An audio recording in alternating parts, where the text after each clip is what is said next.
Hi guys, I'm here for Top Deck Tuesday, the first video of the year, and today, and what is on top of my list is the Dreams of Gaia Tarot. Now, just briefly, I'm going to link a video below that I watched with Patrick from the 78 Cards and Kelly from the Truth in Story. Their, live chat about this deck. It was a very insightful and shared a lot of wisdom about this deck. I mean, I have not read the guidebook. I've read it when I've pulled cards, but I haven't actually read the introduction and how she talks about the deck, and that's something I'm going to be doing this week. So let's have a little chat and see where things go. So the second question is, what is the story about how this deck came into your life? When it was released, Larissa from the Bard's Lament mentioned that she had got this deck, and she showed me a few pictures, and I know there's a hashtag like Larissa made me do it. Well, that's pretty much what happened with that, because I'm fairly good friends with Larissa, and she said, I think this would be really good for you because you love dream work and you love astral work and you love to just explore those kind of realms. And I admit that, like a lot of people, it's not my favourite artwork. Not that there's not beauty in it, but there's something about it that's not exactly like my style, and I think that's why I struggle to pick it up. I do have her Dragon Fae deck, and that has the same thing. Like, I love the artwork, but it doesn't, like, it takes me a while to get into it. And this deck especially, because it's so complex and so multi-layered, that there's, like, my brain of synchronicities and symbolism just goes really deep. But like they mentioned on the video, it's a very direct deck as well. Like, what you see is what you get, and I think that's kind of what I needed to realize going into this, because without reading the book and without really doing much research on it, I kind of went into it sort of using it as the system of the tarot, and fell quite short when I started to draw more court cards. And there's something I wanted to mention too, that I really love the court cards, and I'm not going to make a video, like, I'll tell you guys my response with this deck afterwards, but I really resonated with the court cards so much, because they are different. Like, the king and queen are still the same, but I love the helpers, and I just think it's an amazing system. What have you used it for? Primarily, to be honest with you guys, I tried to use it for a spread when I first got it. About, like, I used it to do a spread for my nano novel, which I'm not working on anymore because I had difficulty trying to choose which story I wanted to write. Of course, I always went back to space and sci-fi, but I tried to use it for this, and it did work, but it's not really like, I don't know, it's not, I wouldn't say I could use it for creative projects. It's more of a self deck, and I found it out the hard way, because halfway through the reading, the deck was like, no. I'm just like, it was just relaying stuff that was happening in my life rather than actually working with the story, which, when you're writing stories and when you're writing things like that, it does, you are reflecting a mirror of your life. But it sort of started to get off track, and I think that was because this energy really needs to be a self deck. And I have hundreds, like 20 other decks that I can use for creative writing. It would be nice to just have that deck for myself. And also the story of how I got this as well, just a little thing. The first time I got this, it disappeared in the mail.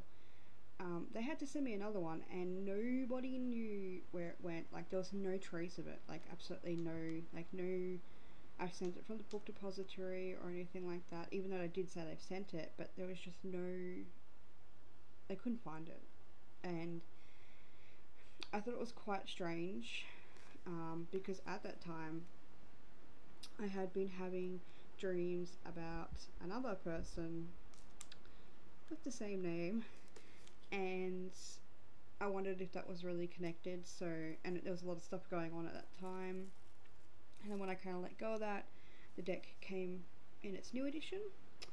Well, it came in a second lot of things.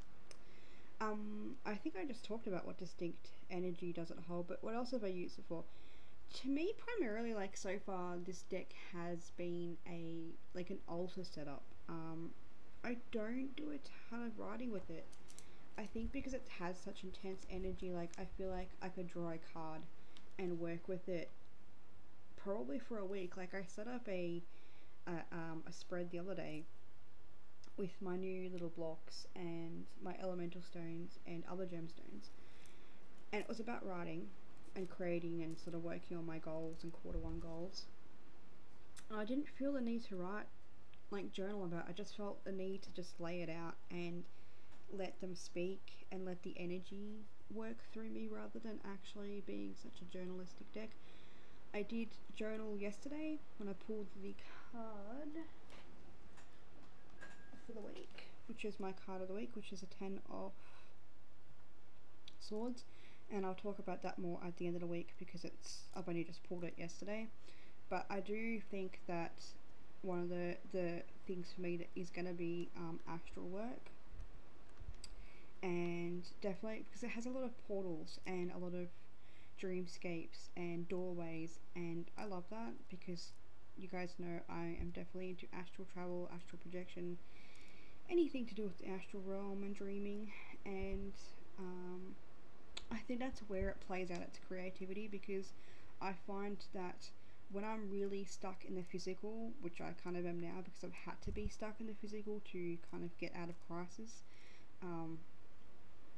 it really helps to have a deck like this to take you back into the sort of mindset and the energy set that the creativity comes through, like the stories come through that, and I believe they come from a place. Like, I'm not gonna go on a ramble, but they definitely come from somewhere and from something, and I believe they come from other worlds, and we just sort of relay the things that we pick up. So this deck, in a way, it is creativity, but I don't think it's so much as for me at the moment, journaling. But in saying that, when I'm answering the last question, which is where do you want to take your relationship next, which is this week, I think that primarily I'm going to work it into a lot of journaling and a lot of self-reflection, because the pivotal card of this deck is choice. It's all wrapped up around choice, and choice is a very touchy subject for me right now because I have so much of it. I have left a relationship, I have left a house, I have left a pet, I've had to leave friendships, I've had to, be financially, I've had to do it all by myself, and I know a lot of people out there understand it because they have been single and they have lived by themselves, and it's natural, but it's not natural for me to do all this sort of stuff by myself. So I've had to make so many choices, and the choices that I do make ripple out and affect weeks in advance. So I know, for example, that I'm going to go out today and probably hit up the bookshop. Whether I buy something or I don't, that's not the issue, but I have to realize that if I do buy something, then I have to take money off other things in the progressive weeks. That means I might not be able to have, I don't know, like a takeaway. So it's the very fundamental choices of my life right now are being pulled into question, and it goes much deeper than that, but just as a very surface level example. So I think this deck is going to help me to sort of think about, like, the direction I'm weaving my choices in, because everything I have done has been a choice. because I chose to take the person to court. I chose to move out of the house. Um, I chose to leave my family and risk everything to be by myself and live by myself and have a healthier lifestyle. So it's kind of grounding me in that, because I do think there can be a sense for me, because I do have anxiety and PTSD, especially when loneliness and depression sink in, where I can sink into a little bit of victim mentality, and definitely these cards are pulling me out of that slipping mindset that, just because I am physically alone, I don't have many people around me, doesn't mean that, I am lost, kind of thing. So I definitely think it's going to be a deck for that, and I really want to develop my relationship with the elementals, because one of the things I love about this deck is it's very elemental heavy, and I just identify as an elemental witch. Everything I do feeds through that, and especially with my work with nature and nature beings, and again with the astral, I realized last year that primarily a lot of the work that I do is elemental or medicine wheel based, with the I can never say that, like the directions, like north, east, south, west.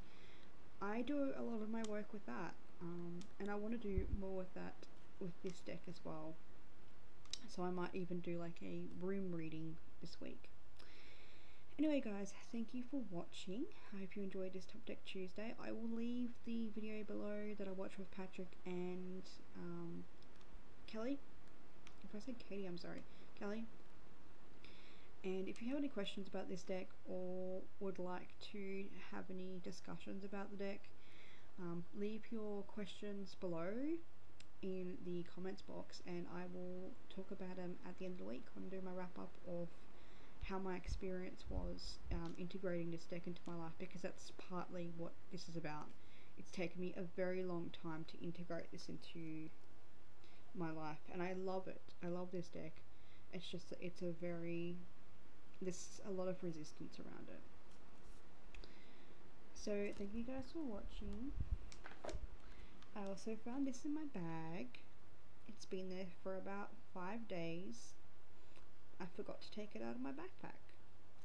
So this is really tasty. It's probably being cooked in the sun, but I'm not going to eat it because that would be nasty. Okay guys, bye.